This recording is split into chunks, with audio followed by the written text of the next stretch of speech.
Originally we were going to call the work Collapse, and at some point I realised the work isn't about collapse.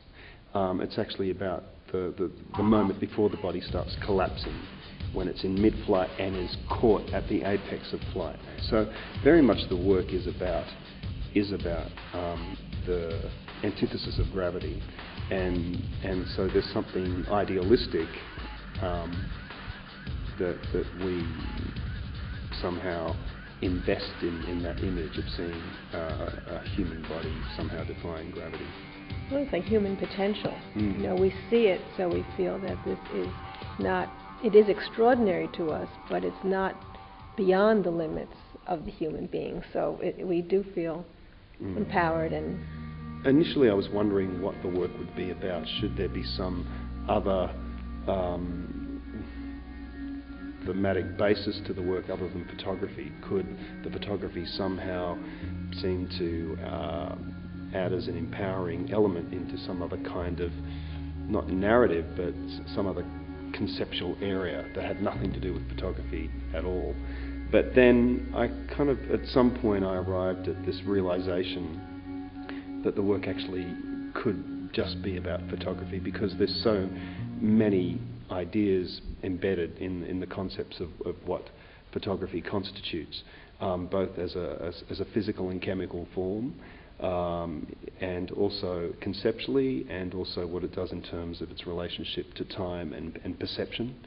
One thing that Lois talked about was the process of looking, her looking at the dancers looking at her, the dancers looking at the audience looking at Lois and the dancers, and there is this sort of ecosystem of voyeurism that takes place between the dancers, Lois, and the audience. And so I thought the kind of notion of narcissism was really interesting, because dance often is very narcissistic, yet how could I present sort of the dancer as a narcissistic subject and at the same time have a sense of irony about that? So this sense of kind of irony to the work did become important, although it's not irony as in, it's hilarious, it's ha-ha irony. It's just, there's kind of just a very subtle kind of playful underpinning to everything. So when the dancers are coming out and being incredibly heroic with their bodies, at the same time it's sort of undercut through, they're kind of got streetwear on, and the music's sort of like, at one point it's sort of this heavy metal thrash, and there's a sense of fun about the work. So I think we were kind of very careful about the fact that we didn't want to present the dancers as these kind of, in the way that, say, classical ballet might present the sort of the perfection of the body. What these dancers do is really extraordinary in terms of virtuosity and pushing their bodies, but at the same time they have a real kind of like accessible humanity about them. They're very human, they're very upfront with who they are within the performance. And when they are being kind of incredibly showy and narcissistic, there is a kind of a very tongue-in-cheek irony coursing underneath it. I think that some of the photographic scenes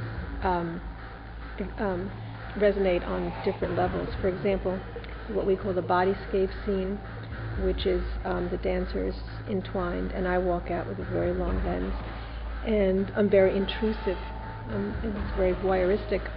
So that's making the statement that Gary just referred to about photographers voyeur. At the same time, the pictures that appear on the screen are total abstractions. And so that exists on two levels, like how do you get an abstraction out of this rapidly moving configuration of entwined limbs?